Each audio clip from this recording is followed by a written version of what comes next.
Page 151, an E Minor Arpeggio Study. Well, that's a mouthful. In the previous video, we did the E minor scale, at least for the right hand we did.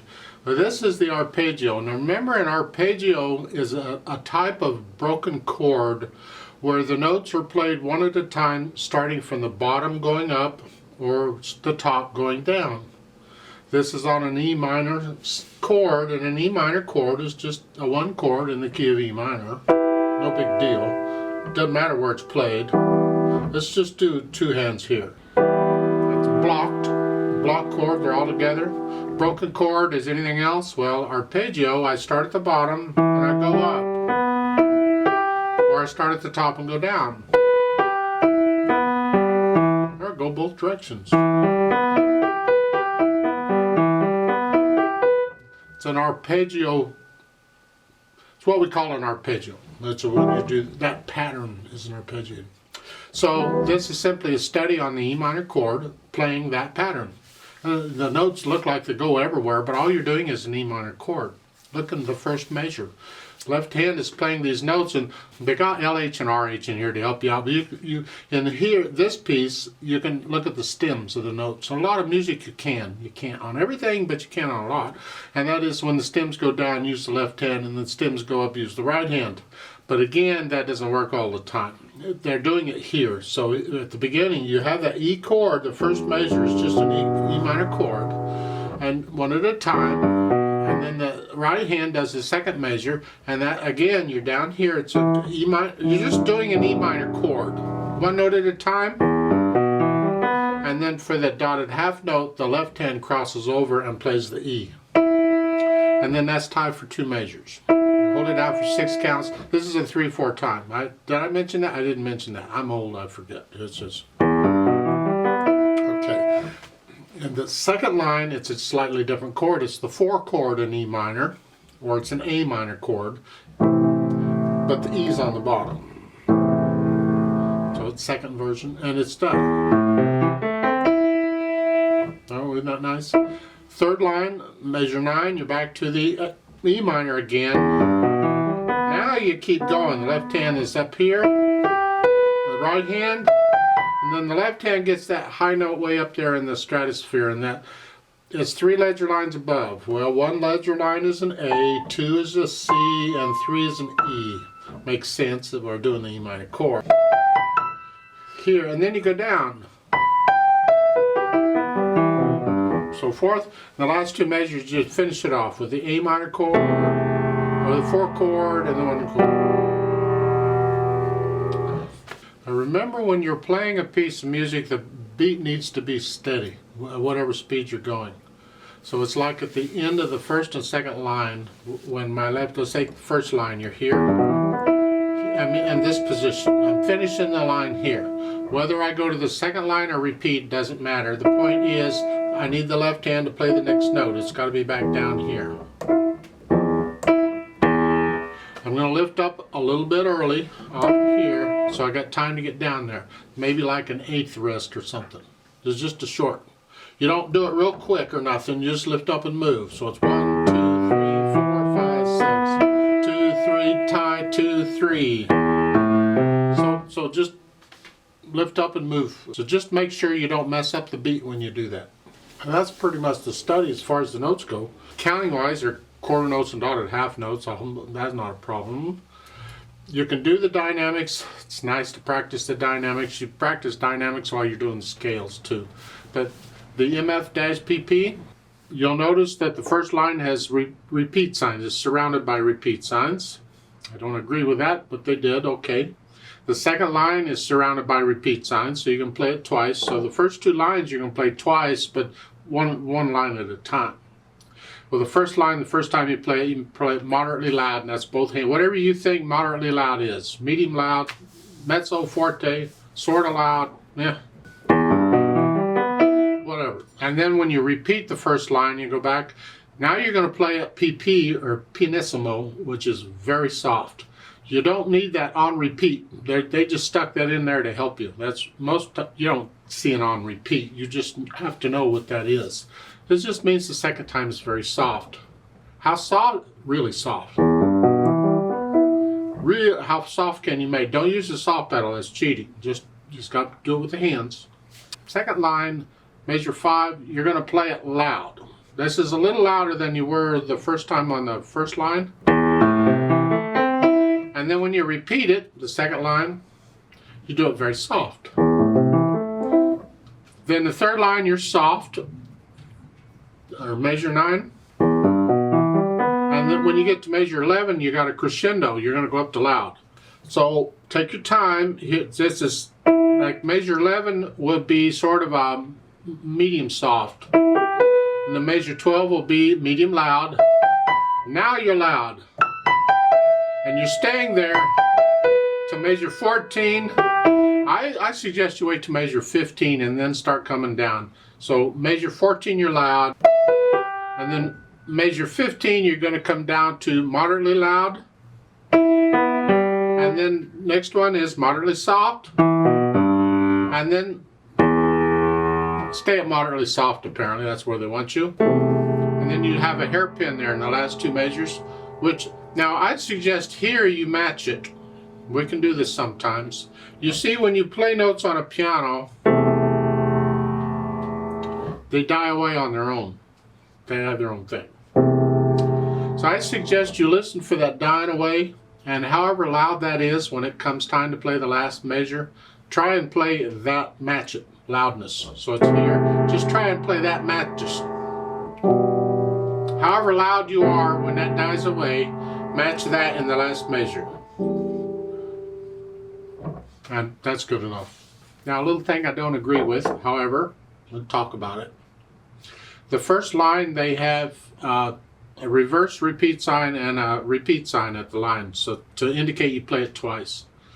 Well, the reverse repeat sign at the beginning of a piece is redundant. It doesn't do anything.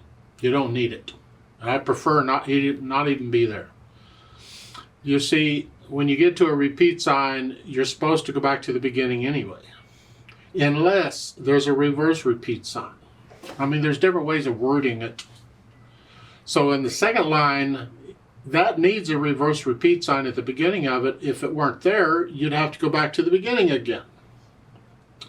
So you're going to play the first line twice, then you're going to play the second line twice. My point is, you don't need the reverse repeat sign at the beginning. That doesn't do anything. One of my students called it the opening repeat sign. Well, technically there's no such thing as an opening repeat sign. It's a reverse repeat sign. And the idea is that if there's a repeat sign, it catches it. When you repeat, it catches it. Keeps you from going to the beginning. There's no point in having it at the beginning. As far as the speed goes, they're just flowing gently. It's up to you. Just make them connected and make them even. You can go real slow. Here, doesn't matter. You can go real fast if you want. But it's got to be even all the way through. So on starting with the last 2 lines, or measure 9, when you got to go up and down, what?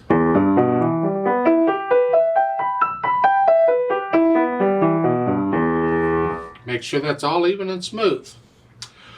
Plus, put in the natural accent. There's a natural accent at the beginning of each measure. 1, 2, 3, 1, 2. Just feel that. You can exaggerate it at first. Because when you get to measure 9, going up and down, it becomes really important. We need to feel the rhythm. I need to...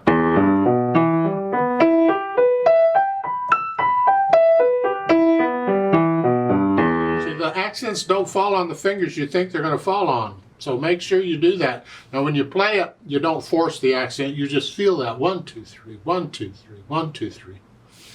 Otherwise, it's just a string of notes. And we want to feel that 1, 2, 3, 1, 2, 3, 1, 2, 3, 1, 2, 3. All the way up and down on that one. There's a note at the bottom of this that you can transpose this to the keys of A minor and D minor. And the idea of transposing is you're simply going to, basically you're using the same fingers and using the same chords except in the other key. We're in E minor here, so the one chord is here. Those are the notes we're using. Well, if I transpose it to A minor, well, A minor's here, So those are the notes I'm going to be using. So the first line, it would be like, and I don't know where you start. You'd start here, I guess. You'd start down here. I don't care. You're just playing the A minor broken chord. And then the second line, it's the 4 chord in A minor. Or it's a D minor. Here. And then back to the A minor. So forth. And then the last 2 measures, well, again, the 4 chord for A minor is here. And then here. I'm using the same fingers as I would be. They're saying 4th finger here. If your hands are close together, you can use a different finger. If the hands are further apart, 4th finger. I don't care which finger you use, just find one. And then D minor is the same thing, but now we're in D minor. See E minor, now we're D minor. And so it's the D minor chord. And you can start down here. Wherever. And then the second line is the 4 chord in D minor, which would be here. Remember, there's a B flat in D minor. D minor has 1 flat. It's the relative minor to F major. If you know the scales, this is a piece of cake. Be doing these scales. So I assume you can do the D minor scale. It's just, it has a B flat in it, so here. So the second line is here. Here, and then the measure 9 would back to the 1 chord in D minor. And then you get the last 2 measures is the 4 chord again. We're here. These notes and these notes. So you can transpose it to any key you know. You can even use major keys if you want. Just do it in the major key. C major, 1 chord. 4 chord. Whatever. And then at the bottom, the 4 chord here. Transpose it to whatever key. It's good practice, especially if you want to get into improvising or composing. This is good to understand this, and this kind of transposing like this helps you understand it.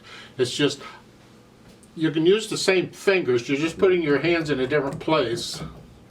It's just, I need you to understand what's actually going on. It's not that I'm just using the same fingers in a different place. It's that I'm using the 1 chord in that key, or the 4 chord in that key. And that's how I'm mentally doing it.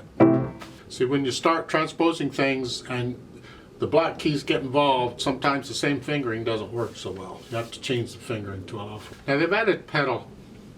I got problems with that, but we'll talk about it. I don't know why you need to pedal this, but all they're doing is they're putting the pedal down at the beginning, and I'm going to put it down right after I play the note. I'm going to leave it down for the whole first line, and when I repeat it, I'm leaving it down. So even through it, I repeat it. So I got the pedal down for the whole thing. Then when I go to the second line, I change the pedal, but it's after I play the note. So the first line is here again. We'll pretend that I played it twice. Now I'm going to go to the second line. I'm going to play the note and then change the pedal. I'm going to leave it down for both times when I play it. Then when I go to the third line, I'm going to change the pedal again after I play the note.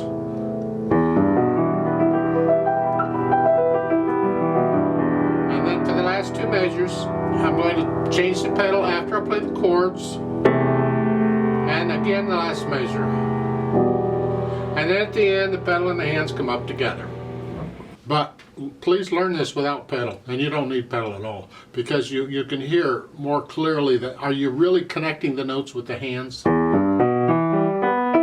want to connect all of those notes. No, I don't want any silence between them. I'd like to play this with you very slowly. I'm not going to do the dynamics, I will do the repeats, and I'm going to leave the pedal out because you can hear it better without pedal. So let's just go through it very slowly together. I'll give us 3 counts.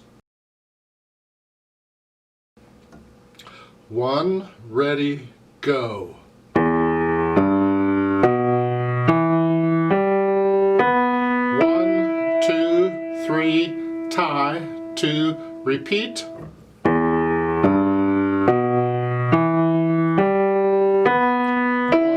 2, 3, tie, 2, 3.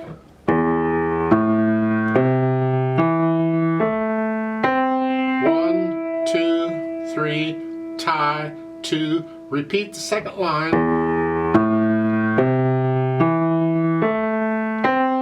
1, 2, 3, tie, 2, 3.